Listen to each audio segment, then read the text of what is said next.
Hey there, folks! Today, we're diving into the fascinating story of Germany. Now, I'm not a super fan of Germany or anything, but I've always been curious about how Germany seems to bounce back from rock bottom every single time. It's like the main character in one of those epic stories who always rises from the ashes. They've pulled this off not just once, but multiple times. World War I, World War II, and even now, Germany remains the economic powerhouse of Europe. So what's the secret behind Germany's rise? Let's unravel the story of Germany today. German history is pretty wild. It can be as long or as short as you want it to be. Officially, Germany was founded in 1861, which makes it younger than the United States. But Germany isn't like the US. They've got ancient roots. We can trace it back to 962 AD, when the East Frankish Kingdom, a splinter of the Frankish Kingdom, formed the Holy Roman Empire. Some say this was the birth of the German nation. And if we dig even deeper, we hit the Germanic tribes, contemporaries of the Romans. Now, speaking of these Germanic tribes, Hitler claimed they were the descendants of the Aryans, but modern anthropology has shown that Germans have only about a 19% similarity to Aryans. Even the Uyghurs in China have a higher percentage. True Aryans are actually the Slavic people: Serbia, Russia, Belarus, Czech Republic, Poland. Sound familiar? Yep, during World War II, Hitler nearly wiped out the very people he claimed to be related to. So where do we start with German history? Let's rewind to the beginning.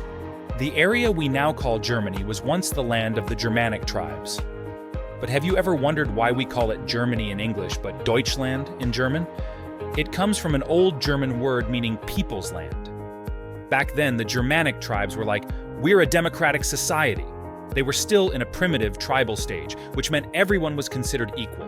And when everyone's equal, they've all got their own strong personalities. Getting them to work together was like herding cats. On the flip side, the Roman Empire was already a slave society, super organized and united.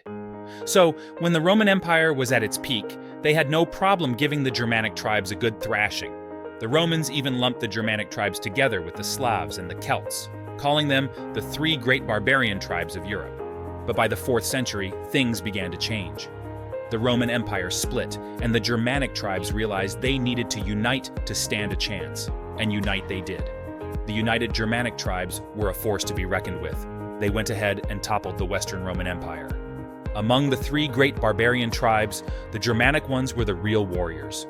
Fast forward to today, and their legacy is all over Western Europe. The English, their ancestors were the Anglo-Saxons, a Germanic tribe. The infamous Viking raiders, mostly Germanic folks from what are now Denmark and the Netherlands.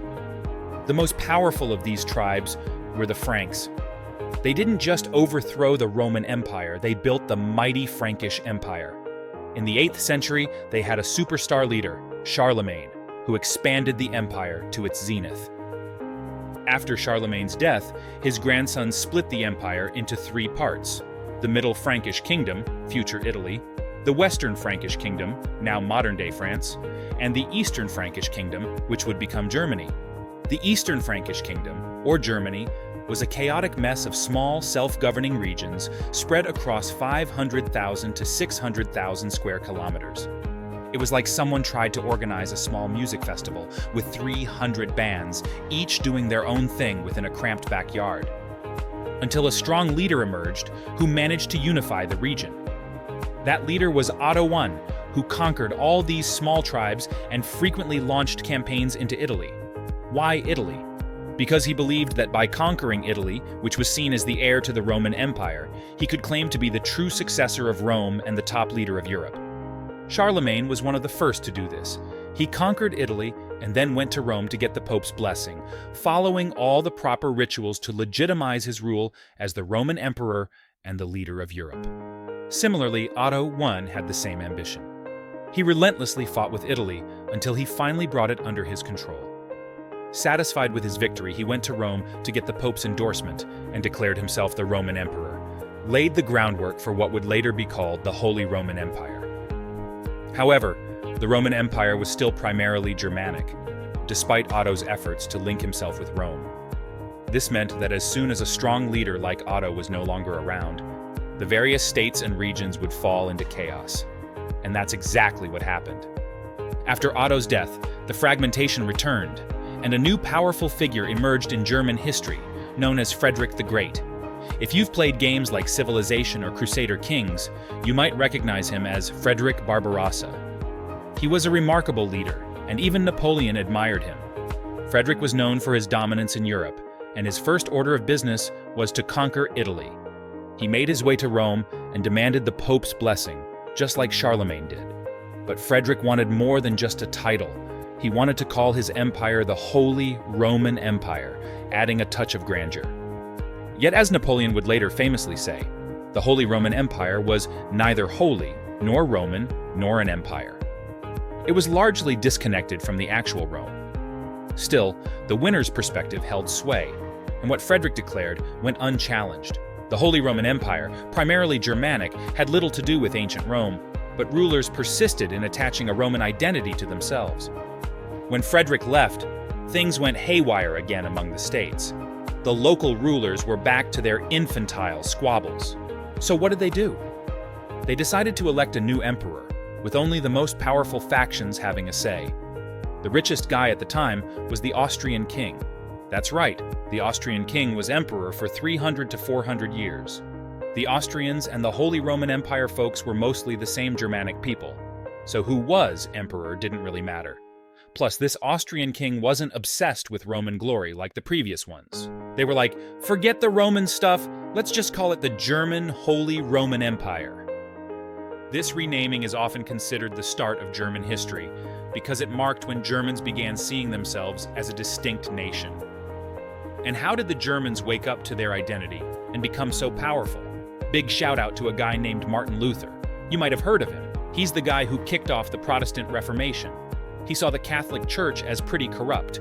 Imagine paying for get-out-of-hell free cards called indulgences. You mess up, can't sleep? Buy an indulgence, and boom, you're forgiven. Luther thought this was nonsense. Rumor had it that the Pope was so obsessed with music, he had a personal band following him around. Seriously, a band. Talk about high maintenance.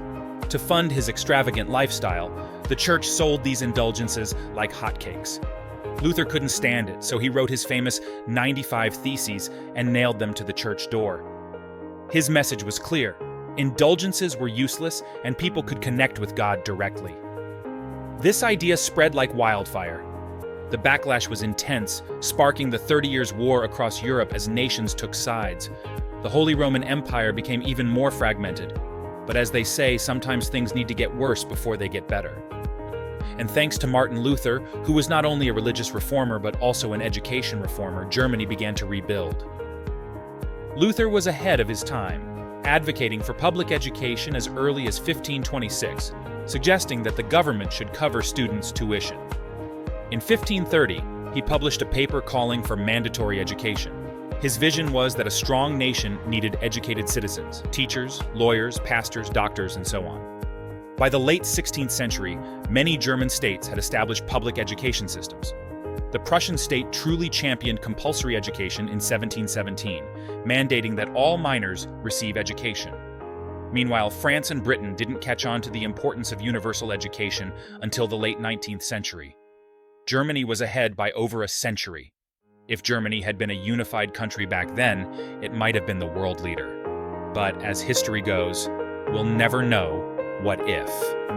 In our next episode, we'll dive into how Germany unified and rose to power, so stay tuned